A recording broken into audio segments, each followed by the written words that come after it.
very first show, we really thought hard about, you know, what we wanted the parameters of that show to be. And if we had chosen to do something that had a chorus of 20 people and an orchestra, you know, we would never have had the opportunities that we've had.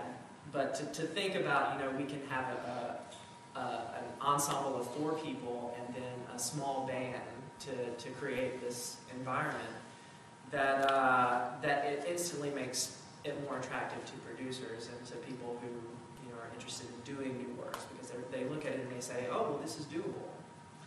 And so we really thought about the kind of material and the size of it that, you know, would help us to get that next step.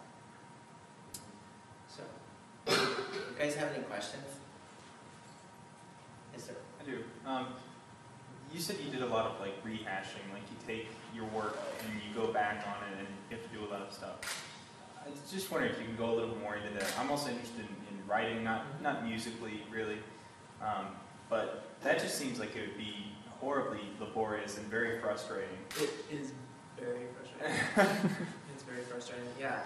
You know, you start with one baby, and by the end of the process, you've got this thing that you didn't even know where it came from, but it's kind of cool, you know.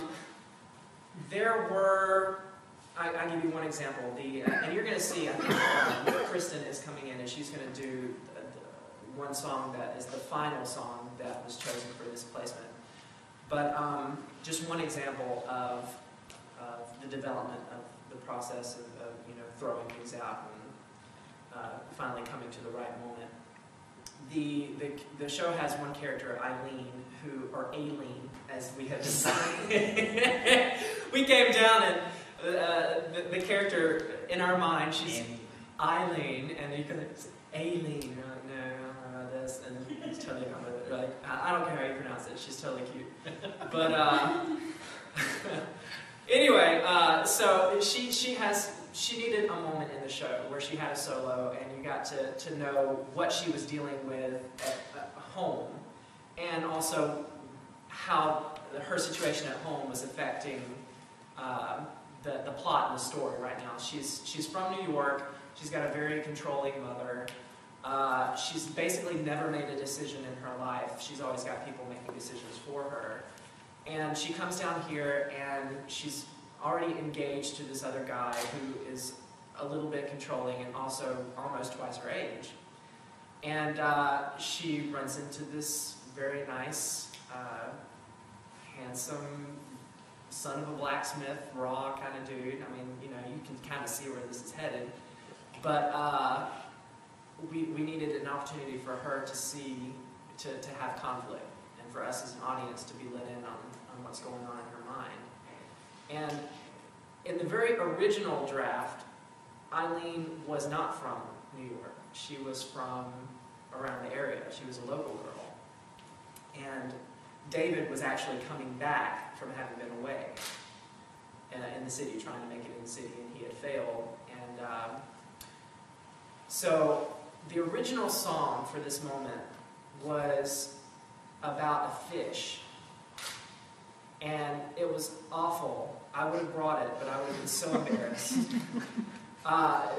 We wrote one song, and it had a totally different lyric, and the lyric wasn't working, and we had to do the show in like 2 days later. We had a workshop, and we were doing a presentation of the show 2 days later.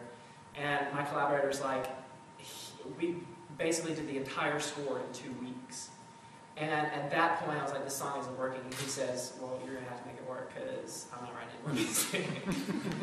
And I was like, okay. So I took a song that we had already had, and I wrote new lyrics to it. Well, that was a quick fix, and the song was awful and embarrassing. But, you know, it worked fine for that reading, whatever it was. The next song was a little bit better, but it was like a power country rock song. And then we realized that Eileen didn't need to be from here, that she's the one that actually needed to be from out of town. And we wrote a song called I Don't Need Roses. And he creates this rose, it's an iron rose, that he fashions for her. And it has metaphor or whatever want to read into it, but he hands her the metal rose, and then she sings this song about, you know, how she's resisting the rose, and is very like steeped in metaphor, and it was confusing to follow. And you know, we're watching it and we're like, this isn't working either. And eventually we came to the solution that you'll see in a little while, called Maybe It's the Sun. And also in that moment, it was an opportunity for her to pull in the music of the 60s, because we really wanted to write sort of like a pop song for her that would sound a little bit more authentic for the time period. And we're still working on orchestrations. You'll say, well, that doesn't quite sound like the 60s, but we need an orchestration that will make it sound like the 60s. And these guys that are working on the show, they're phenomenal musicians, but they're basically making it up off the top of their heads as you're watching it. But yeah, you'll see the song that she did. Another example is the opening number used to be David all by himself in a Oklahoma, oh what a beautiful morning kind of fashion. He comes out and he's going fishing, and he's like, I'm going to catch a big one. And it's like, oh, he's in search of a dream. He's going to catch a big dream, you know, that kind of thing. And it's like, really? Do we really need that metaphor? Can we just like get into the show? And, I learned so much writing these things. Like, you know, you just have to come out and say it sometimes. Like, the metaphor is fine. You have a little bit of that, but if everything is metaphor and you're constantly trying to understand what you're trying to say in this lyric, then the audience is just going to get bored and confused. And so the opening number was this song, but I loved the music to the song. I didn't want to throw it away, so I took the music and I rewrote all of the lyrics so that now it is Keith's favorite moment in the show now. It's an extended sequence in the middle of the first act called Sparks Will Fly. And it's basically, it pulls in a bunch of different scenes from throughout the summer, as you see Eileen and David growing closer, and you see the relationship between the two older characters developing, and and you see the secret as they're hiding it from the older couple that they're having this affair. But yeah, I mean, you just constantly have to keep throwing it out, and you can't get precious about your babies, because the minute you get precious about it, you're going to have to change it, you know? And the minute you get precious about it, the minute your producer's going to walk out the door. That's true. You know, don't think of having to, you know,